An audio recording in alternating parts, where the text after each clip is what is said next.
اے اللہ کے رسول، اے محبوب، آپ سب سے کہہ دے، پوری دنیا کے کفار سے، ملحدین، مشرکین سے، کہ کوئی اگر یہ شرط لگائے کہ محمد صلی اللہ علیہ وسلم پر اترا ہوا، لایا ہوا جو دین ہے، اس دین کو ماننے کے لیے، اس کے معبود کو ماننے کے لیے، اس کی خدا کی پرستش کرنے کے لیے ہم کو دوسرے دھرموں کے معبودوں کو ماننا پڑے گا، تو اس بات کو صاف طور پر انکار کر دے کہ ایسا نہیں ہو سکتا ہے، تمہارا دین تمہیں مبارک ہو، ہمارے دین ہمارے مبارک ہو، ہمارے دین کو اگر تمہیں پسند آتا ہے، تمہارے دل میں اگر محبت کر جاتی ہے تو تم ایمان قبول کرنا، لہذا زور زبردستی کا کوئی مرحلہ نہیں ہے۔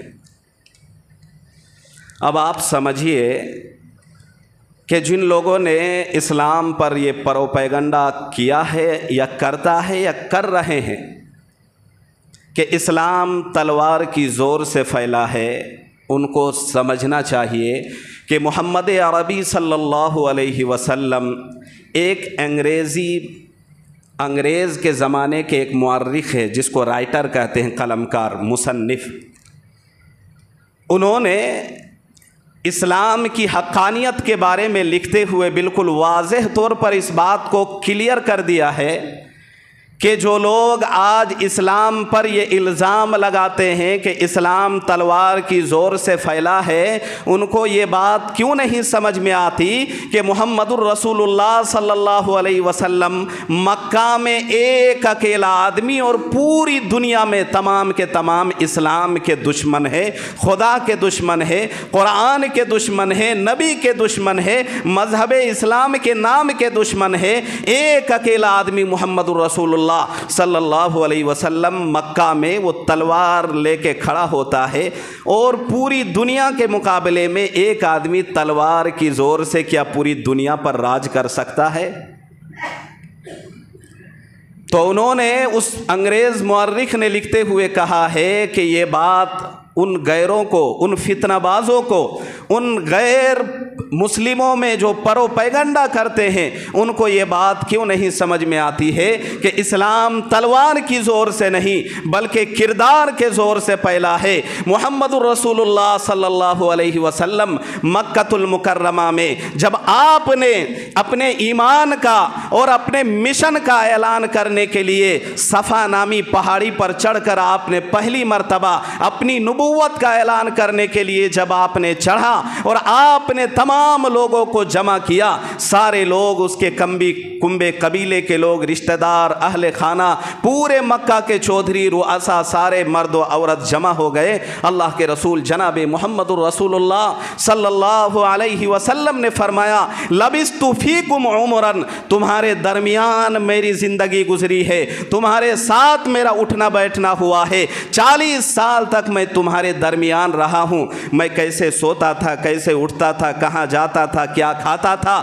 میں لوگوں سے کیسے بات کرتا تھا، میرے معاملات کیسے تھے، میری معاشرت کیسی تھی، میرے حسن اخلاق کیسے تھے، 40 سال تک تم نے مجھے دیکھا ہے اپنی آنکھوں سے۔ اللہ کے رسول صلی اللہ علیہ وسلم فرماتے ہیں، حل وجدتمونی صادقا ام کاذبا، یہ بتاؤ کہ ان 40 سالہ میری جو لائف ہے تمہاری آنکھوں کے سامنے کٹی ہے، ہر چیز تم نے میری دیکھی ہے، لہذا حل وجدتمونی صادقا ام کاذبا، یہ بتاؤ کہ ان 40 سالہ لائف میں تو نے مجھے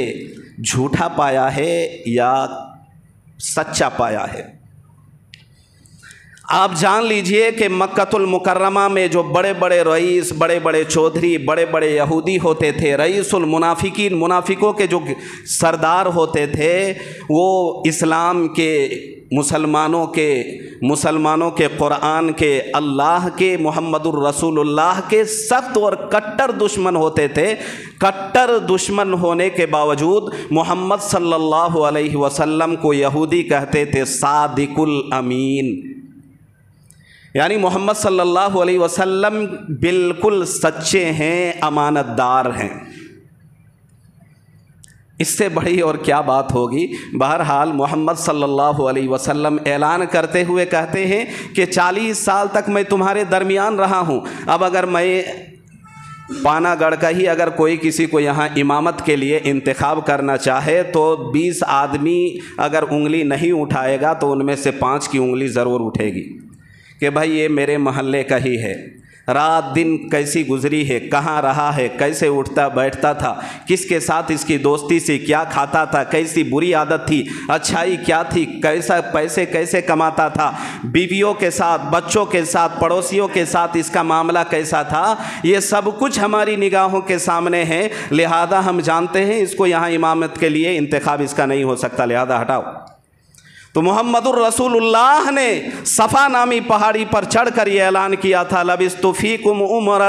تمہارے درمیان 40 سال تک رہا، هل وجدتمونی صادقا ام کاذبا، بتاؤ تم نے مجھے سچا پایا یا جھوٹا پایا۔ محمد عربی صلی اللہ علیہ وسلم کے اس سوال پر تمام نے کہا ما وجدنا فیک الا صادقا، ہم نے آپ کو ہر بار آزمایا، ہر طریقے سے آزمایا، ہر جہت سے آزمایا، ہر جگہ سے آزمایا اور ہر لمحے سے آزمایا، لیکن محمد الرسول اللہ صلی اللہ علیہ وسلم ہم نے آپ کو ہر بار سچا ہی پایا ہے، سچا پایا ہے۔ اللہ کے رسول صلی اللہ علیہ وسلم، یہ جو حدیث ہے محدثین نے غور سے سنیے گا، point to be noted, note کیجیے آپ، دھیان رکھیے، دل کی تختیاں اور کان کی کھڑکیاں ساری کھلی ہو، پوری طرح توجہ ہو، بات سمجھ میں آئے گی۔ محمد صلی اللہ علیہ وسلم نے صفا نامی پہاڑی پر چڑھ کر جب اپنے نبوت کا اعلان کیا تھا تو اس حدیث کے ذریعے محدثین نے لکھا ہے کہ آپ صلی اللہ علیہ وسلم نے یہ نقطہ، یہ شوشہ چھوڑا ہے، یہ پوائنٹ چھوڑا ہے محدثین نے کہ آپ صلی اللہ علیہ وسلم نے پہلے اپنی ذات کو پیش کیا ہے، پھر اپنی بات کو پیش کیا ہے۔ ذات اور بات میں فرق ہے۔ اس فرق کو سمجھنے کے لیے یوں سمجھیے کہ تبلیغ دو طرح کی ہوتی ہے، ایک تبلیغ بالقول ہے، یعنی باتوں کے ذریعے سمجھانا، اور ایک تبلیغ بالعمل ہے، یہ باتوں کے ذریعے نہیں بلکہ اپنے کردار، اپنے اخلاق، اپنے اچھی عادت کے ذریعے پھیلانا۔ اور محمد الرسول اللہ نے سب سے پہلے جو تبلیغ کا کردار پیش کیا ہے، اپنے مشن کا آغاز کیا ہے، اللہ کے حکم کی ڈیوٹی کی جو آپ نے پاسداری کی ہے، سب سے پہلے آپ نے اپنے کردار کو، اپنی ذات کو پیش کیا ہے لوگوں کے سامنے۔ پہلے کہا کہ میں تمہارے درمیان اتنے دنوں تک رہا ہوں، بعد میں کہا بتاؤ، بعد میں آپ نے کہا یا ایھا الناس قولوا لا الہ الا اللہ تفلحون، کہ تم سب کلمہ پڑھ لو اور مسلمان ہو جاؤ۔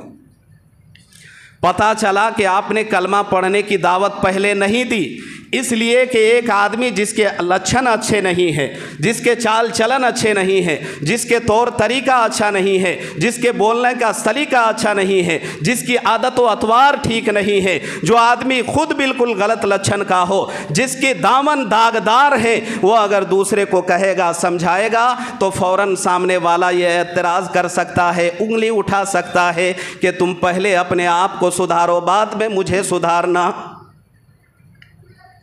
محمد عربی صلی اللہ علیہ وسلم نے اپنا اجلا، صاف ستھرا، بالکل وائٹنس کردار پیش کیا، اس کے بعد میں کہا یا ایھا الناس قولوا لا الہ الا اللہ تفلحون، اس لیے کہ اگر آپ کی عادت نعوذ باللہ اچھی نہ ہوتی، کردار اچھے نہ ہوتے، اخلاق اچھے نہ ہوتے، اور آپ لوگوں کو اس دین کی، مذہب اسلام کی دعوت دیتے تو لوگ انگلی اٹھا سکتے تھے، لیکن رب کعبہ کی قسم جناب محمد الرسول اللہ صلی اللہ علیہ وسلم نے جب یہ اعلان کیا تھا اور کہا تھا کہ 40 سال تمہارے درمیان رہا ہوں، تم نے کیسا پایا؟ سب نے کہا تھا ما وجدنا فیک الا صادقا، ہم نے آپ کو ہر بار آزمایا، سچ پایا ہے۔ خدا پاک کی قسم کبھی کسی نے اس موقع پر انگلی اٹھائی نہیں ہے، رب کعبہ کی قسم کسی کو محمد الرسول اللہ صلی اللہ علیہ وسلم کی ذات پر، نہ بات پر، نہ صحابہ کی جماعت پر انگلی اٹھانے کی کسی کی ہمت تب بھی نہیں ہوئی تھی۔ اور یہ اعلان، یہ چیلنج ہے قیامت تک مسلمانوں کے لیے نہیں بلکہ تمام جہان کے لوگوں کے لیے کہ کوئی بھی محمد عربی صلی اللہ علیہ وسلم کی ذات پر انگلی اٹھانا چاہے، اس کی انگلی قسم خدا کی، یہ ہمارا عقیدہ ہے، اہل سنت والجماعت مسلمانوں کا عقیدہ ہے، اس کی انگلی مڑ کر اس کی اور ہو سکتی ہے، محمد الرسول اللہ کی جانب کوئی انگلی اٹھا نہیں سکتا، نہ ہی کوئی تنقید کر سکتا ہے۔ تو یہ کب ضروری ہے؟ جب ہم اپنے اخلاق، اچھے کردار پیش کریں گے۔ سمے ہی تو ہو گیا، اتنا کم سمے میں کیا بتائیں۔ بہرحال ایک واقعہ فوراً بڑی جلدی کے ساتھ بتاتے ہیں، غور سے سنیے۔ ایک صحابی ہیں، اس کا نام ہے زید بن صنعہ، سے سنا نہیں ہے، سین عین ہے صنعا۔ یہ وہ صحابی ہیں جو پہلے مسلمان نہیں تھے، پہلے یہودی تھے، اور اس یہودی نے محمد اس زمانے میں یہودیوں کا مسلمانوں کے ساتھ لین دین چلتا تھا، حالانکہ پکے دشمن تھے لیکن لین دین چلتا تھا۔ آج بھائی بھائی سے بھی لین دین چلتا نہیں ہے، معاملہ اتنا گڑبڑ ہوا پڑا ہے۔ تو اللہ کے رسول صلی اللہ علیہ وسلم اس زمانے میں کسی مجبوری کی وجہ سے آپ نے، نعوذ باللہ، مجبوری محمد صلی اللہ علیہ وسلم کے لیے کہنا اس لیے ٹھیک نہیں ہے کہ محمد صلی اللہ علیہ وسلم سے کہا گیا تھا کہ اللہ کے رسول صحابہ کے بارے میں، محمد صلی اللہ علیہ وسلم کے بارے میں اللہ نے فرشتوں کے بھیجا اور کہا جا محمد کو یہ پیغام سنا دو۔ سارے کہے صلی اللہ علیہ وسلم کہ اگر محمد عربی صلی اللہ علیہ وسلم چاہتے ہیں کہ مدینہ اور مدینے میں جتنے پہاڑ ہیں سب کو اگر محمد صلی اللہ علیہ وسلم کے لیے پہاڑ کو، زمین کو، تمام چیزوں کو سونا بنا دیا جائے تو محمد صلی اللہ علیہ وسلم سے پوچھ کے آؤ، اس کی یہ ڈیمانڈ، اس کی فرمائش پوری کر دی جائے گی۔ لیکن محمد صلی اللہ علیہ وسلم نے کہا تھا کہ مجھے اس کی پرواہ اور بالکل بھی ضرورت نہیں ہے، مجھے میرا رب میرے لیے کافی ہے۔ تو وہ جو صحابی ہے اس کو جو ہے نا، اس سے زید بن ثنا جو پہلے یہودی تھے، قرض لیا، اور قرض کی جو مدت تھی، جتنے دنوں میں دینا تھا، قرض ادا کرنا تھا، اس سے 3 دن پہلے وہ یہودی آتا ہے اور محمد صلی اللہ علیہ وسلم سے نازیبہ کلمات پیش کرتا ہے، غلط طریقے سے پیش آتا ہے اور کہتا ہے کہ میرا قرض وصول کرو، لہذا مجھے ابھی چاہیے۔ محمد عربی صلی اللہ علیہ وسلم کہتے ہیں کہ ہاں تمہیں دے دیا جائے گا، لیکن یہ تو بتاؤ کہ ابھی تو 3 دن باقی ہیں، ابھی ڈیمانڈ کرنے کا کیا مطلب؟ انہوں نے کہا مجھے اس کی بالکل بھی پرواہ نہیں ہے، مجھے ابھی چاہیے اور اسی وقت چاہیے اور یہیں چاہیے۔ محمد عربی صلی اللہ علیہ وسلم نے فرمایا کہ ابھی تو میرے پاس دینے کے لیے کچھ نہیں ہے۔ آپ اس موقع پر یہ مسئلہ جان لیں کہ لائف میں اگر کسی کے پاس مال ہے تو ہر سال گزرنے پر مال میں 1 مرتبہ زکوٰۃ واجب ہوتی ہے۔ آپ سب کو یہ معلوم ہونا چاہیے کہ کائنات کے سردار محمد صلی اللہ علیہ وسلم پر پورے لائف میں 63 سالہ لائف میں کبھی بھی آپ نے زکوٰۃ نہیں دیا ہے، جبکہ زکوٰۃ دینا فرض ہے۔ جانتے ہیں کیوں؟ اس لیے کہ آپ کے پاس اتنا مال کبھی جمع ہوا ہی نہیں جتنا مال میں زکوٰۃ واجب ہوتی ہو۔ مال کہیں سے آتا، اس سے پہلے آپ مال راہ خدا میں لوٹا دیتے تھے۔ بہرحال آپ نے کہا کہ میرے پاس دینے کے لیے کچھ نہیں ہے، میں کیا دوں گا، بیٹھ جاؤ۔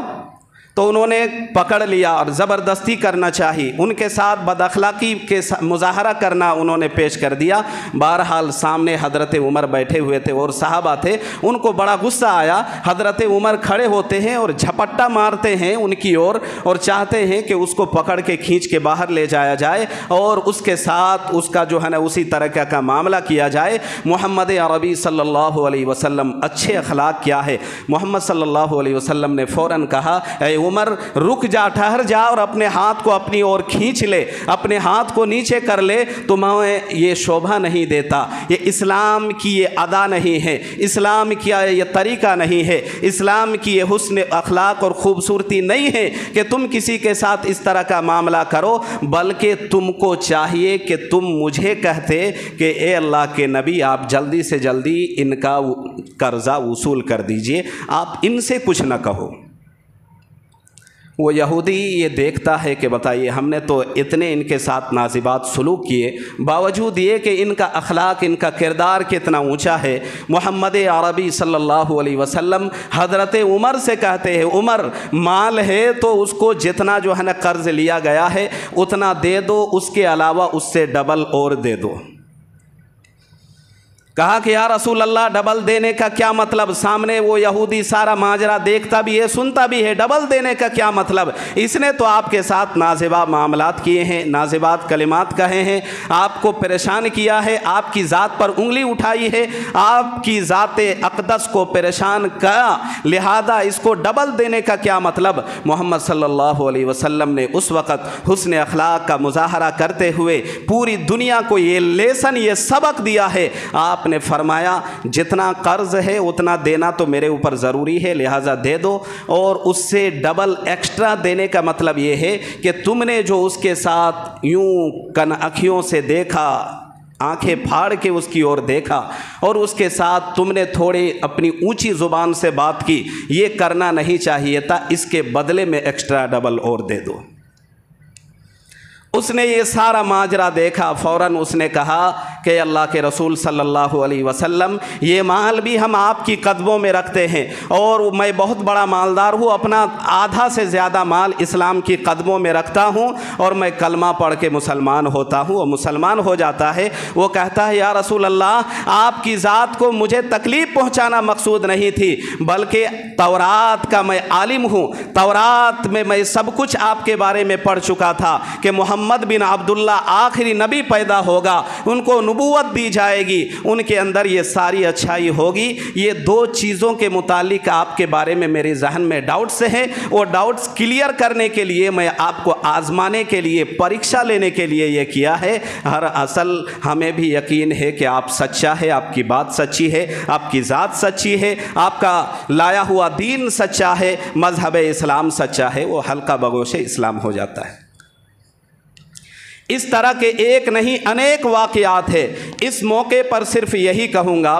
کہ مسلمانوں کو چاہیے کہ اپنے کردار لوگوں کے سامنے پیش کرے۔ مسلمان ایک بڑا چودھری، ایک غیر مسلم مسلمان ہونا چاہتا تھا، بڑا پیسہ والا تھا، بڑا مالدار تھا، بڑا ٹھاٹھ باٹ تھا، بڑا rough and tough.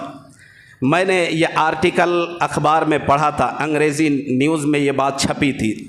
Times of India کے نام سے جو اخبار ہے اس میں یہ خبر چھپی تھی۔ اس میں لکھا ہوا تھا کہ ایک بڑا آدمی، پیسہ والا غیر مسلم، وہ مسلمان ہونا چاہتا تھا، لیکن اسی موقع پر، اسی جو ہے نا چند گھنٹے کے اندر ایک مسلمان انہوں نے کسی کے ساتھ زنا کر لی۔ تو اس کو جب اس کی خبر لگی، بھنک لگی، تو انہوں نے کہا کہ اگر میں مسلمان ہوتا ہوں اور مسلمان کی عادت اتنی گری ہوئی ہوگی تو مجھے مسلمان ہونے کی ضرورت نہیں ہے، میں اپنے دھرم میں ہی ٹھیک ہوں۔ تو وہ زمانہ بھی گزرا ہے کہ مسلمان کے مسجدوں میں جب جمعہ کی نماز پڑھ کے مسلمان نکلتے تھے تو اس زمانے میں غیر مسلم اپنا کپڑا بچھا دیتے تھے، اپنا جوتا پہن کے مسلمان نکلتے تھے نماز پڑھ کے۔ وہ کپڑا میں جو دھول مٹی لگ جاتی تھی، غیروں کے یہاں بچے بیمار ہوتے، وہ کپڑا لے جا کے بدن کو پونچھ دیتے، اس کی بیماری ختم ہو جاتی۔ وہ مسلمان کا دور گزرا ہے، اور آج یہ مسلمان ہے کہ پوری دنیا میں دعا ہو رہی ہے، مسلمانوں کی دعا قبول نہیں ہو رہی ہے، مسلمان ذلیل ہے۔ اس لیے جب کبھی یہ خبر سنائی دے، یہ پروپیگنڈا کرے کہ اسلام تلوار کی زور سے پھیلا ہے، تو آپ تلوار کے بجائے اخلاق اور کردار پیش کیجئے دنیا میں، مسلمانوں کے ساتھ بھی اور غیر مسلمانوں کے ساتھ بھی۔ انشاءاللہ اسلام بھی پھیلے گا اور دشمن بھی آپ کا دوست ہو جائے گا۔ اللہ تبارک و تعالی ہمیں ان باتوں پر خوب عمل کی توفیق دے۔ وآخر دعوانا ان الحمدللہ رب العالمین۔